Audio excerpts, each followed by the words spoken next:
വാർത്തയിലേക്കാണ് ഈ നിമിഷത്തിലെ ഏറ്റവും പ്രധാനപ്പെട്ട വാർത്തയിലേക്ക് തന്നെയാണ് പോകുന്നത്. രാഹുൽ മാങ്കൂട്ടത്തിനെതിരായ രണ്ടാമത്തെ കേസിൽ വിശദമായ വാദം കേൾക്കാൻ കോടതി തിങ്കളാഴ്ചത്തേക്ക് മാറ്റിയിരിക്കുകയാണ്. തിങ്കളാഴ്ച കേസ് കോടതി വീണ്ടും പരിഗണിക്കും എന്നാണ് അറിയിച്ചിരിക്കുന്നത്. വിവരങ്ങളുമായി ഫൈസൽ അസീസ് ചേരുന്നുണ്ട്. ഫൈസൽ, രണ്ടാമത്തെ കേസിലാണ് മുൻകൂർ ജാമ്യ ഹർജിയുമായി രാഹുൽ മാങ്കൂട്ടത്തിൽ തിരുവനന്തപുരം സെഷൻസ് കോടതിയെ സമീപിക്കുന്നത്. ഇപ്പോൾ കോടതി തിങ്കളാഴ്ചത്തേക്ക് കേസ് മാറ്റിയിരിക്കുകയാണ്. എന്തെല്ലാം കാര്യങ്ങളാണ് കോടതി വ്യക്തമാക്കുന്നത്? ലഭ്യമാകുന്ന വിവരങ്ങൾ എങ്ങനെയാണ്? കാർത്തു, ഏറ്റവും പ്രധാനപ്പെട്ട കാര്യം എന്ന് പറയുന്നത് മാങ്കൂട്ടത്തിന് രണ്ടാം കേസിൽ തിരിച്ചടി എന്ന് തന്നെ പറയേണ്ടി വരും. കാരണം ഇപ്പോൾ രണ്ടാം കേസിലെ വാദം ഇപ്പോൾ പൂർത്തിയായിട്ടില്ല.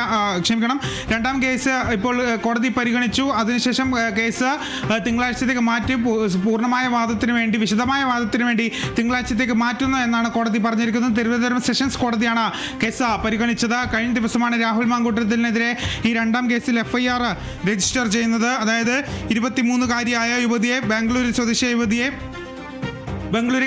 യുവതിയെ പീഡിപ്പിച്ചു എന്ന കേസിലാണ് രാഹുൽ മാങ്കൂട്ടത്തിൻ്റെ രണ്ടാം കേസ് ക്രൈംബ്രാഞ്ച് രജിസ്റ്റർ ചെയ്യുന്നത്. അതായത് ഈ വിവാഹ വാഗ്ദാനം നൽകി ഒരു റിസോർട്ട് എന്ന് തോന്നിക്കുന്ന, അല്ലെങ്കിൽ ഹോം സ്റ്റേ എന്ന് തോന്നിക്കുന്ന സ്ഥലത്തേക്ക് കൊണ്ടുപോയി കാറിൽ കൊണ്ടുപോയി ആ കാർ ഓടിച്ചിരുന്ന ഫെനി നയനാനാണ്. അദ്ദേഹത്തിൻ്റെ പേരും കൂടി FIR ചേർത്തിട്ടുണ്ട്.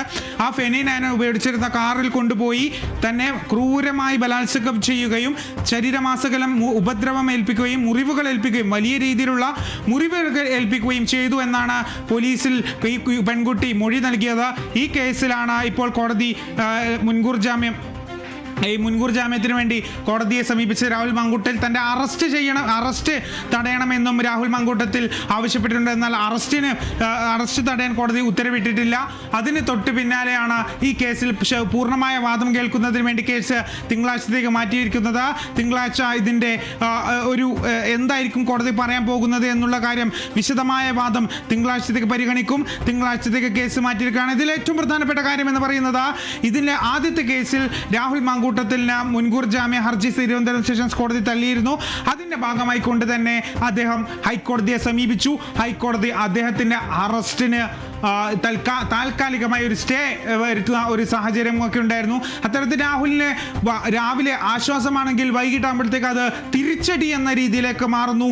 അതായത് രാഹുൽ മാങ്കൂട്ടത്തിൻ്റെ രണ്ടാം കേസിൽ വിശദമായ വാദം തിങ്കളാഴ്ച പരിഗണിക്കുന്നത് മാത്രമല്ല, അറസ്റ്റിന് സ്റ്റേയുമില്ല.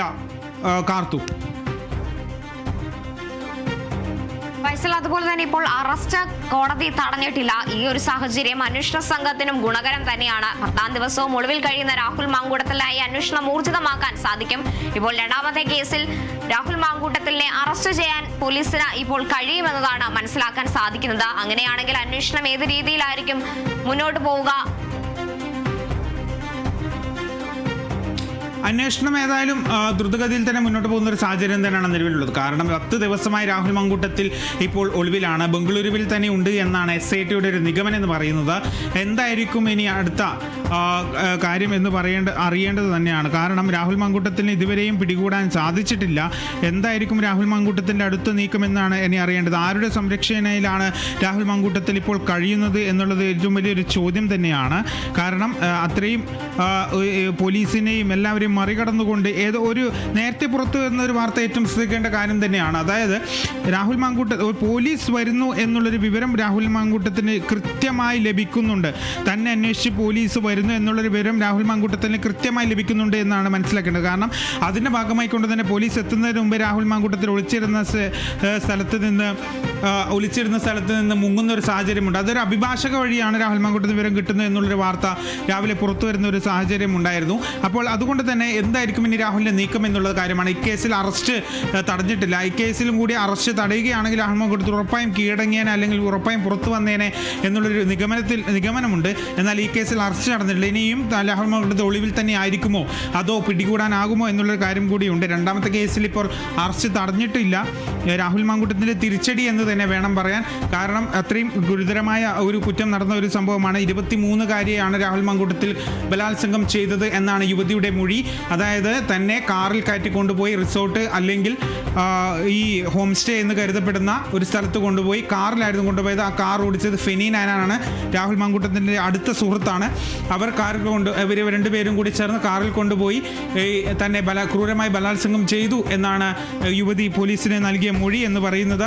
ഈ കേസിൽ ക്രൈംബ്രാഞ്ചാണ് ഈ കേസിൽ FIR രജിസ്റ്റർ ചെയ്തത്. ക്രൈംബ്രാഞ്ച് പോലീസ് സ്റ്റേഷനാണ് FIR രജിസ്റ്റർ ചെയ്തത്. 2025 ഡിസംബർ 3-നാണ് ഈ കേസ് രജിസ്റ്റർ ചെയ്തത്. സംഭവം നടന്നത് 2023-ലാണെന്നാണ് പറയുന്നത്. ഏതായാലും രാഹുൽ മങ്കൂട്ടത്തിൻ്റെ ഒരു വാദം എന്ന് പറയുന്നത് ഇത് ഒരു ഉടമയില്ലാത്തൊരു പരാതി എന്ന രീതിയിലാണ് രാഹുൽ മങ്കൂട്ടത്തിൽ